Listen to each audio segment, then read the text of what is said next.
ከጸጋዎቹ ሁሉ ትልቁ ጸጋ የኢስላም ጸጋ ነው። አላህ Subhanahu Wa Ta'ala ትልቅ ኒዕማ አድርጎ ጠቅሶልናል። የኢማን ጸጋ፣ የተውሂድ ጸጋ። ከነዚህ ሁሉ ጸጋዎች ባልተናነሰ እዚህ ኢስላም ጸጋ ውስጥ ደግሞ የሚገባው የነብዩ ሰለላሁ ዐለይሂ ወሰለም ሱናን የመከተል ጸጋ ነው። አላህ መልእክተኛውን ሰለላሁ ዐለይሂ ወሰለም ለዓለማት ሁሉ አዛኝ አድርጎ ነው የላካቸው። ቃል አላህ ወማ አርሰልናከ ኢላ ረሕመተን ሊልዓለሚን፣ ለዓለማት ሁሉ አዛኝ አድርገን እንጂ አላክንህም አላቸው።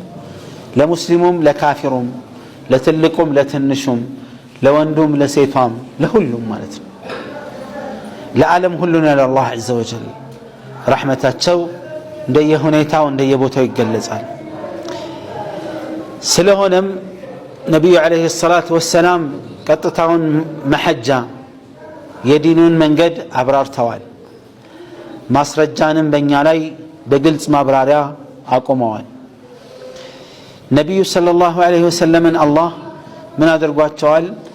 የመመሪያ ወይም የሐቅ መለኪያ አድርጓቸዋል።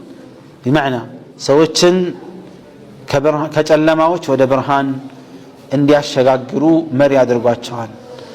ስለሆነም የአላህ ሪሳላ በአግባቡ አድርሰዋል። አማናንም ተወጥተዋል። ኡማውንም በታማኝነት መክረዋል።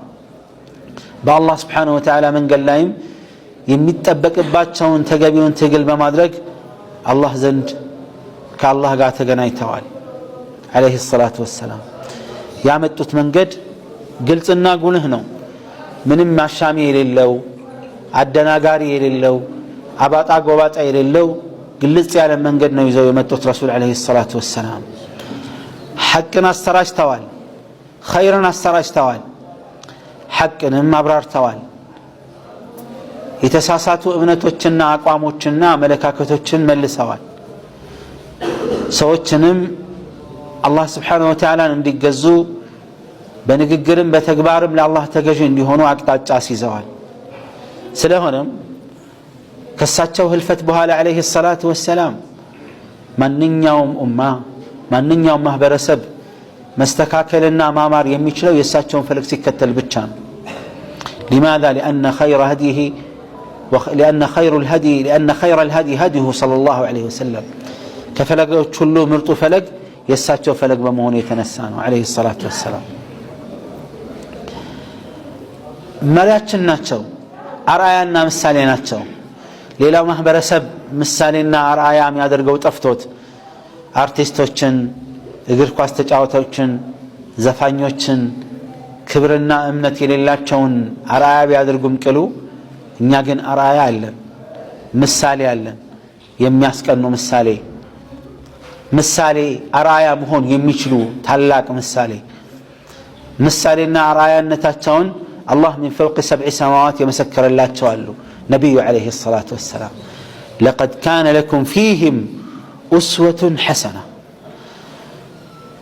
نبي الله إبراهيم عليه السلام تكتا يوچاچو مسرت بمارق الله من على النسو نزيه لتو لن انت ملكام أرآيا لهن الله تهي قبال على سبحانه وتعالى.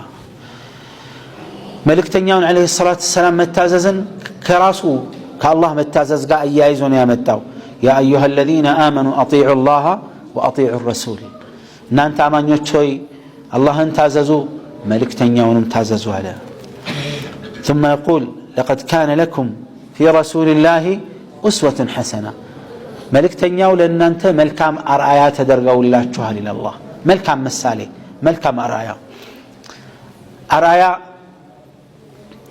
ساينور سكرنا سينور اللي أيام. صحابة رسول الله صلى الله عليه وسلم أنس بن مالك እንደሚሉት ነብዩ عليه الصلاة والسلام ሲመጡ መዲና ሲገቡ ሁሉም ከተማ አበራል፣ አሸበረቀ፣ ደስ ይል ነበር፣ ደስታ ተሞላ። የሞቱ ቀን ግን አንከርና አንፉሰና ራሳችንን ረሳናል፣ አስጠላን ራሳችን። መዲና ጨለማል። ለምንድን ነው የጨለመው? መሪው عليه الصلاة والسلام በህይወት ስላልነበሩ ነው። ሲያልፉ ሁሉ ነገር ይጨልማል።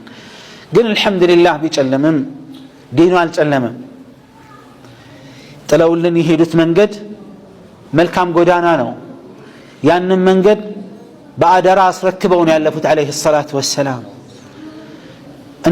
እንዳንደነጋገር እንዳንደነባበር ኸይር የተባለን ሁሉ ጠቁመዋል አለይሂ ሰላቱ ወሰላም ሸር የተባለን ሁሉ አስጠንቅቀውናል አለይሂ ሰላቱ ወሰላም ለኛ ሲሉ ከራሳቸው የበለጠ ለኡመታቸው ነበር የሚጨነቁት አለይሂ ሰላቱ ወሰላም አዛኝነታቸው ልክ ያለፈ ነበር ኡመቲ ኡመቲ ነው ጭንቀታቸው ዱዓህ ሙስተጃብ ይሆናል ተብሎ ለእያንዳንዱ ነብይ እድል ይሰጣል ለእያንዳንዱ የአላህ መልእክተኛ እድል ሲሰጥ ነብዩ አለይሂ ሰላቱ ወሰላም ምላሽ ማግኘት የሚችሉበትን የዱዓ እድል የተሰጣቸውን በምን ተጠቅመዋል يوم القيامة لأمتي يكمتلኝ አሉ አለይሂ ሰላቱ ወሰላም ለራሳቸው አይደለም እኮ ለኡመታቸው ነው ሲጨነቁ የነበሩት እንዲህ አይነት ነብይ እንዲህ አይነት መሪ እንዲህ አይነት አርአያና ምሳሌ የሚሆን አካል በህይወታቸው አይታችሁ ታውቃላችሁ ሊኖር አይችልም ፍጹም ስለዚህ ነብዩን አለይሂ ሰላቱ ወሰላም ስንከተል ሱናቸውን ስንል መንገዳቸውን